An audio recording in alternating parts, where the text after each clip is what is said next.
Bom dia, minha turminha do quinto ano. Espero que todos estejam bem. Vamos agora para a nossa aula de geografia, a nossa aula de recuperação. Eu vou fazer uma leitura e uma breve explicação sobre esses 4 capítulos: tecnologia que auxilia o campo, tecnologia que movimenta a cidade, transporte e comunicação e fontes de energia, certo? A tecnologia que auxilia o campo, a agricultura. Então, podemos considerar a agricultura, né, de um modo geral, como um grande avanço da humanidade. A agricultura ela permitiu que nossa sociedade se desenvolvesse e que o número de pessoas do mundo crescesse a cada vez mais.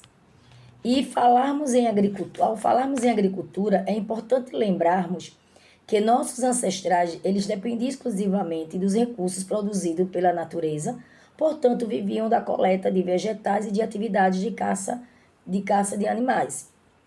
É verdade, né? Quando os portugueses vieram para cá, que viviam os indígenas, eles viviam de agricultura, né? Os portugueses vieram para cá também, foi desenvolvido, né, a agricultura e com isso facilitou o desenvolvimento, né, do nosso território brasileiro. Então, estudos apontam que a atividade agrícola, caracterizada pelo cultivo de plantas e pela criação de animais, começou a ser praticada há cerca de 12 mil anos, na região da Ásia, conhecida como Crescente Fértil, que fica entre dois importantes rios, o Rio Tigre e o Eufrates.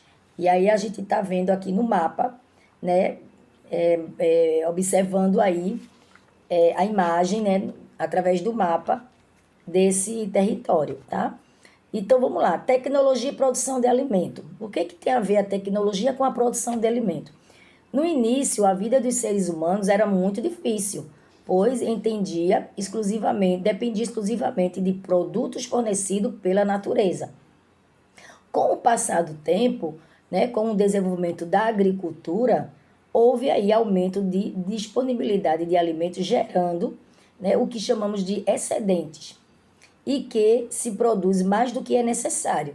Por isso, nem todas as pessoas precisavam se envolver na tarefa de conseguir recursos para a sobrevivência de alguns puderam se dedicar e aperfeiçoar a agricultura e as ferramentas e diversos objetos que foram construídos através do homem para facilitar o trabalho da agricultura. Tá? Então, muitas pessoas necessariamente não precisou ir em busca de trabalho, porque investiu muito nessa agricultura que eles viram que poderia gerar alimentos para ele e gerar alimentos para vender, trocar, entendeu? Também teve trocas de alimentos entre os seres humanos, né? Entre a sociedade. Então, podemos admitir que as nossas novas técnicas usadas na agricultura possibilitaram que atualmente tenhamos diversos confortos à nossa disposição. Ao longo de toda a história, novos avanços tecnológicos foram sendo incrementados ao processo de produção de alimentos. De modo geral, esses avanços, né, foram ocorrendo gradualmente, né? Porém, alguns momentos e em diferentes espaços, eles foram aí impulsionados devido ao elevado desenvolvimento da tecnologia. Mas isso não significa que esteja acessíveis a todas as pessoas. Nem todo mundo tem acesso à tecnologia e a gente sabe bem disso, né? Então vamos lá, a Revolução Verde. Ao longo dos primeiros anos, né, da atividade agrícola tiveram muitas modificações que foram feitas em diversos incrementos técnicos e tecnológicos que foi aí desenvolvido. No entanto, nada se compra, nada se compara com o que ocorre a partir do ano de 1950 a 1960. Esse período ocorreu pouco tempo depois do fim da Segunda Guerra Mundial. Portanto, é considerada aí uma época pós-guerra. Embora essa guerra tenha acontecido principalmente na Europa, no leste da Ásia e em parte do Oceano Pacífico, ela envolveu diversos países, inclusive o nosso Brasil. O fim da Guerra Mundial, que foi em 1945, revelou países vencedores e países derrotados, mas teve como pior consequência milhares de vidas perdidas e diversas cidades destruídas, da sua maioria Europa, no continente europeu. A guerra provocou destruição em muitas estruturas produtivas da Europa. Diante disso, grande parte da população começou a passar por necessidade e até mesmo fome. Durante esse período, as pessoas passaram então a utilizar diversas tecnologias na produção agrícola, muitas desenvolvidas durante o período da guerra, como com o objetivo de ampliar essa produção, de crescer essa produção e resolver o problema da fome que se agravava cada vez mais, certo? Então foi aí surgindo máquinas agrícolas, né, a partir de algum tempo, surgiu aí primeiro o trator, que impulsionado por um motor movido por combustível, inicialmente pela queima de carvão ou lenha, né, mais chamadas de máquinas de a vapor. E aí a gente está vendo, né, a imagem na página 154. Os maquinários agrícolas antigos eram difíceis de ser produzidos e extremamente caros. Por conta disso, apenas os produtores muito ricos é que podiam utilizar esse tipo de máquina, esse tipo de implemento, ficando o cargo dos trabalhadores braçais a maior parte do trabalho agrícola. Com o desenvolvimento de pesquisas, o vapor foi substituído por combustíveis fósseis, em particular o óleo diesel, que possibilita mais força para a máquina, para o maquinário, tá? Então vamos lá. Os maquinários agrícolas se desenvolveram especialmente depois da Revolução Verde. Atualmente vão além de tratores, né? Um exemplo aí de maquinário atual são as colheitadeiras, tá? Consideradas verdadeiras indústrias sob rodas, uma vez que retiram o produto do solo em seguida, realizam uma série de processos de limpeza e separação de impureza daquele produto. Enquanto continuam rodando pelo campo da colheita, que a gente está vendo aqui embaixo, na colheitadeira, todos os anos em feiras de implementos agrícolas são apresentados o lançamento de maquinários agrícolas que combinam diversas tecnologias com o objetivo de melhorar o trabalho agrícola. Ou seja, essas máquinas estão cada vez mais evoluindo, facilitando realmente ainda mais o trabalho de produção agrícola, tá? Consequentemente, são muito caros, né? Esses tipos de máquina.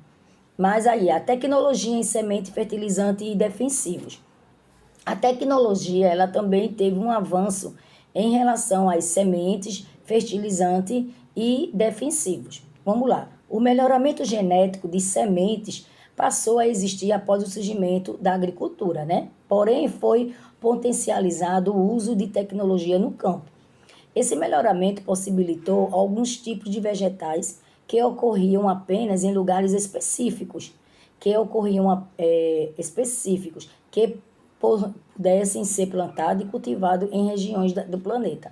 Ou seja, tinha terra de um determinado local que não era tão boa para se plantar, mas através da tecnologia, né, com o avanço tecnológico, puderam sim, né, fazer plantados e cultivados em regiões desses planetas, em regiões que não era tão boa, não era uma terra tão fértil, tá? Então, além disso, os cientistas criaram sementes que são mais resistentes à estiagem ou em determinados tipos de pragas e doenças.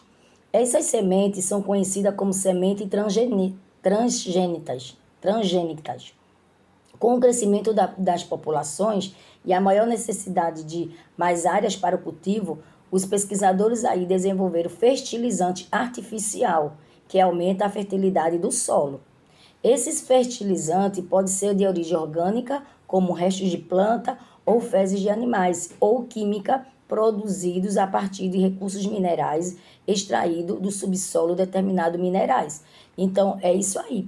Eles pegam aquela terra que não é tão fértil, né, e colocam aí fertilizante artificial para que aquele solo ele tenha uma fertilidade boa para poder produzir aí, né, a criação de plantas e de alimentos, certo? Então, vamos lá.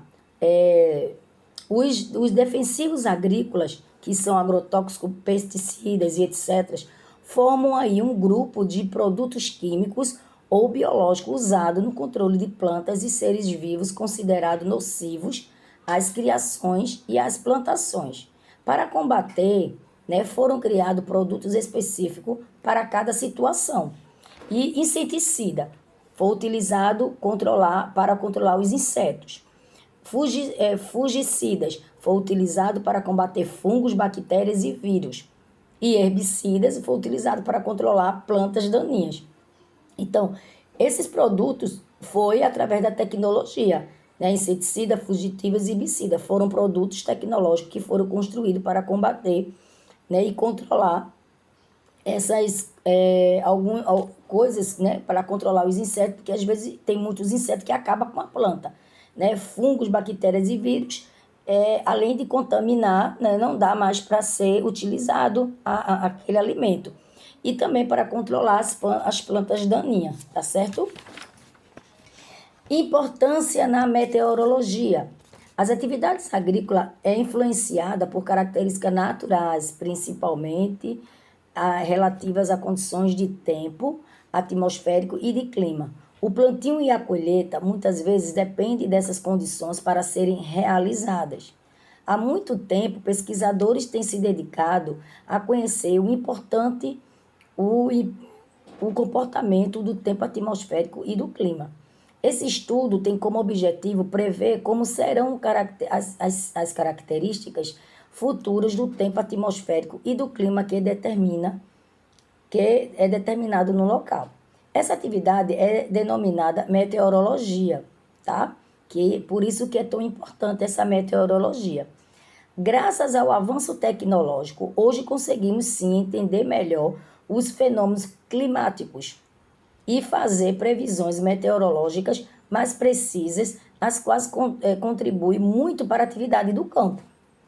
E as informações da meteorologia, por exemplo, permitem aí o ser humano a planejar a cultura de modo que perdas e prejuízos sejam evitadas, tá? A meteorologia também pode ajudar o trabalhador no campo em muitos aspectos, em conhecer o regime das chuvas durante o plantio, né, o fornecimento e desenvolvimento das sementes idumas e mudas, prever aí o evento que pode causar prejuízo, como geadas, chuvas, granizo e tempestade, e auxilia na decisão a qual a cultura é mais adequada para condições climáticas. Então, a meteorologia ela passou a ser de grande importância na agricultura. Sistema de irrigação. A meteorologia tem um papel fundamental no bom desenvolvimento de culturas agrícolas, que são extremamente dependentes das condições naturais, como a disponibilidade de chuva, mas o que fazer quando há pouca chuva? E aí? Para minimizar esses efeitos negativos pela falta da chuva, foram aí criados os sistemas de irrigação, que se caracteriza por utilizar nas plantações reservatórios de águas naturais, como rio, água subterrânea, ou artificiais, como reservatórios de represas. Devido a esse sistema, as áreas, como os desertos, começaram a ser utilizadas na produção agrícola. Então, essa imagem aqui é a imagem de um satélite, tá? Os círculos que podemos observar são os que ficam na Arábia Saudita, que só são disponíveis devido à irrigação. Bem legal isso aí, né? Esse sistema de irrigação. Então, apesar de ser uma solução muito utilizada em todo o mundo, a irrigação tem causado aí sérios problemas ambientais. Por quê? Porque precisam ser conhecidos, discutidos e minimizados entre eles, tá? O uso de água. Estima-se que cerca de 70% da água potável consumida por nós, seres humanos, seja utilizado na atividade agrícola, na irrigação e em outras funções como a pecuária. Então, assim, a utilização da água é muito grande, tá? Nesse sistema de irrigação.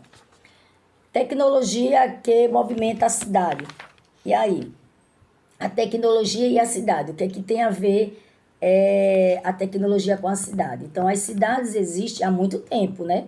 Mas no passado, né, era muito diferente da cidade de hoje em dia, onde nós vivemos.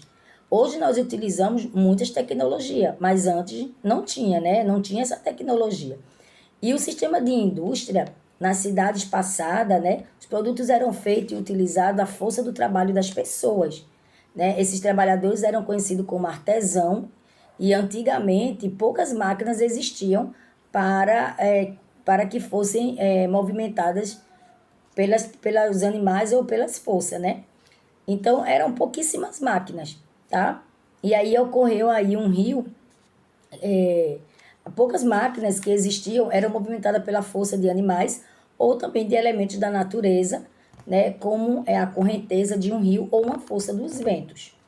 Então, isso aí era bastante difícil, né, o trabalho da indústria. E o trabalho desse artesão, que a gente está vendo aqui uma imagem de um artesão, ele atendeu às necessidades de populações que ainda eram pequenas na cidade. Então, era uma população pequena. No entanto, no decorrer da que a população foi crescendo, a demanda foi se tornando cada vez maior, não é isso? Então, ao longo do século XVIII, foram aí desenvolvidas máquinas que eram movidas por forças geradas pela queima de combustível, principalmente o carvão mineral, que é extraído do subsolo. Esse período tão importante ficou conhecido como Revolução Industrial. Foi a partir desse momento que as fábricas começaram a se desenvolver cada vez mais, tornando assim mais produtivas e atraindo 1.000 pessoas em busca de trabalho. E aí, com isso, houve aí uma evolução, né, um crescimento da cidade, né, e que a população, né, houve aí um crescimento da população e as indústrias foram atraindo pessoas, né, antes moravam no campo e passaram a querer morar na cidade, né, na área urbana, tá, por conta de condições de trabalho. Vários serviços foram criados para atender essa população como bancos, comércio, hospitais, e a mobilidade urbana também se aperfeiçoou e as charretes e os cavalos começaram a ser substituídos por automóveis, trens, metrô, que auxiliava aí, né, o deslocamento das pessoas de dentro da cidade. E com o crescimento da cidade, a comunicação foi outra função que ganhou grande destaque, né? No início as pessoas se comunicavam por cartas, não era isso? E mais com o método de comunicação, a mensagem demorava muito para chegar no destinatário. Com a evolução de meios de comunicação, as pessoas passaram a se comunicar de maneira instantânea, rápida, e por meio de recursos como telefones, celulares, computador, tablets e tantos outros. Tá? Então, a evolução desses serviços é outra comodidade que podemos aí observar nas cidades. Essa comunidade era possibilitada, né, por dispositivos eletrônicos conectados à internet, que precisam acessar contas de banco, restaurante, transporte. Então, o uso dessas tecnologias foi importantíssimo, né? Para a nossa existência, para a nossa sobrevivência no nosso dia a dia, né? Então, aí, o trabalho das cidades, tá? Eu já vou colocar na página 164, aí vocês dão uma lidinha na mão na massa, que é interessante, né? O que aconteceu aí na Covid-19, aí em 2019, que foi a questão daí da doença, né? E aí a gente vai de imediato aqui lá na página 164, o tópico de trabalhos na cidade. Então, com o passar do tempo, os produtos antes confeccionados apenas por uma pessoa, né, era confeccionado em grupo de pessoas que passaram a ser produzido dentro das indústrias. Motivada pelos avanços da tecnologia, a própria cidade industrial, a atividade industrial, passou por muitas transformações. Os operários fundamentais da indústria passaram a utilizar máquina cada vez mais sofisticada, que produzia aí com maior velocidade e exigia menos esforço físico dos trabalhadores. O desenvolvimento de novas tecnologias fez com que muitos postos de trabalho fossem eliminados. O uso de máquinas no lugar das pessoas faz com que elas precisassem se reacomodar, né, no mercado do trabalho da sociedade. Então, eles precisaram aprender como utilizar essas máquinas. Hoje, as principais atividades desenvolvidas por essas pessoas da cidade são os setores de serviços, como banco, hospitais e serviço público, as de comércio, né? Esses setores também passaram por alterações por conta da inovação tecnológica. Atualmente, muitos serviços podem ser acessados e solicitados em casa, que é o fato da gente, né? Nós estamos dando aula em casa, usando aí a tecnologia e alguns produtos tecnológicos, né? Que no caso, computador, tablet, celulares. Futuros da cidade, e aí? Como é que você pensa como será a nossa cidade no futuro? Você já imaginou o tipo de energia que nós podemos usar? Quais serão os meios de transporte, os meios de comunicação que vai vir há alguns anos? Como será o trabalho da cidade? Então, muitos filmes de cinema e desenho animados retratam como seria a nossa cidade nos anos de 2000, né? Com prédios cheios de tecnologias, robôs realizando diferentes atividades e automóveis. Na verdade, né, o que ainda não chegamos a esse nível, com algumas cidades caminham para um futuro muito promissor, que é chamado de cidades inteligentes. Olha só, cidades inteligentes. Será que a nossa cidade vai ser? Cidades inteligentes são aquelas que usam tecnologia de informações e comunicações para se organizarem e se planejarem melhor, com o objetivo de melhorar a qualidade de vida dos cidadãos. Existe aí 9 dimensões para indicar o nível de inteligência de uma cidade. Então, será que a nossa cidade está aí nesse, nessa, como é que eu posso dizer? Nesse perfil, será? Então, vamos agora trabalhar como transporte e comunicação. Esse aqui é bem fácil, né? Que é o capítulo 3, tá? Transporte e meios de comunicação. Então, antes não havia tanta comunicação, né? Como a gente acabou de ver, para ter uma comunicação, demorava muito para chegar ao destinatário. E os meios de transporte também não tinha meios de transporte. Mas aí, com a evolução, né, os meios de transporte ele foi também se transformando, né? Foi utilizado para transportar pessoas, produtos e outros tipos de mercadorias. Então, no entanto, os meios de transportes que conhecemos hoje nem sempre existiriam, realmente. No começo da história humana, primeiro veio o transporte, que eram os próprios pés, utilizado para percorrer longos caminhos.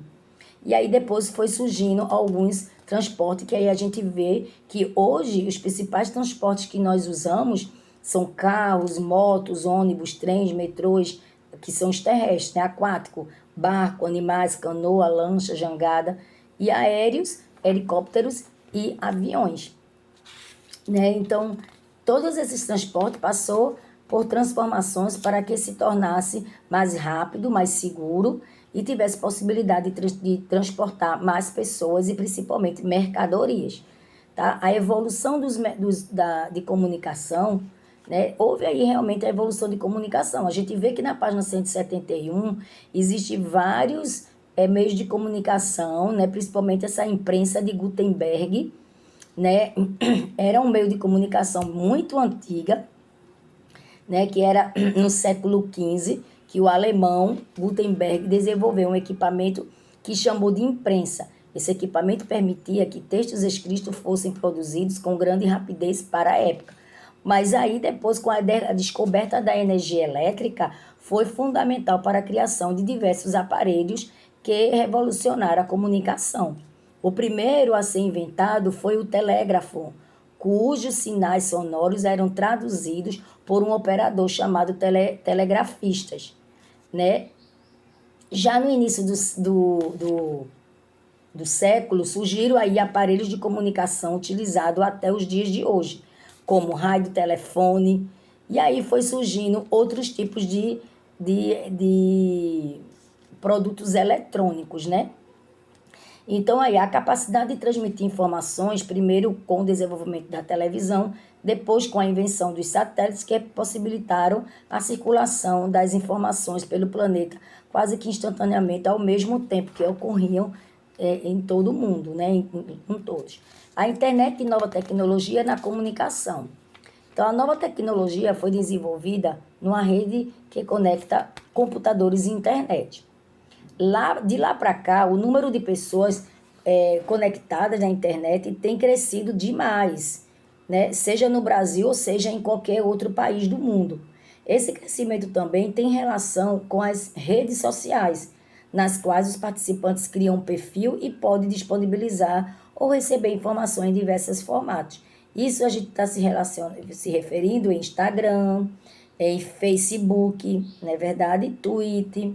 Então, a chamada multimídia, né, que é esse tipo de comunicação, tá? Porém, cabe destacar que nem todas as pessoas têm acesso a essa tecnologia. Atualmente, temos aí a facilidade de nos informarmos em qualquer lugar e de que disponibilizamos informações por meio de dispositivos eletrônicos modernos. Tá? Então, essa possibilidade traz muita responsabilidade. Portanto, devemos utilizar os meios de comunicação para promover e trocar ideias de uma maneira saudável, hein? Fica aí a dica. E aí, falando em fonte de energia, praticamente todas as atividades que desenvolvemos atualmente necessitam do uso de alguma fonte de energia. Estamos falando do capítulo 4, tá? Nossos aparelhos eletrônicos, a luz na nossa casa, as luzes da rua, as forças que movimentam as máquinas nas indústrias. E aí, tudo isso são fontes de energia. E existe fontes de energia não renováveis e fontes de energia renováveis. Então, essas fontes de energia renováveis são fontes que demoram muito tempo para se formarem. Por isso, quando utilizados de modo irracional, né, podem se esgotar. Geralmente, essas fontes de energia são as que mais causam impacto ao meio ambiente e aos seres humanos. Então, o carvão, o petróleo e a energia nuclear é uma fonte de energia não renovável, ela não se renova. Então, a gente tem que usar com muito cuidado e com cautela para que a gente não use demais e um dia possa acabar, tá?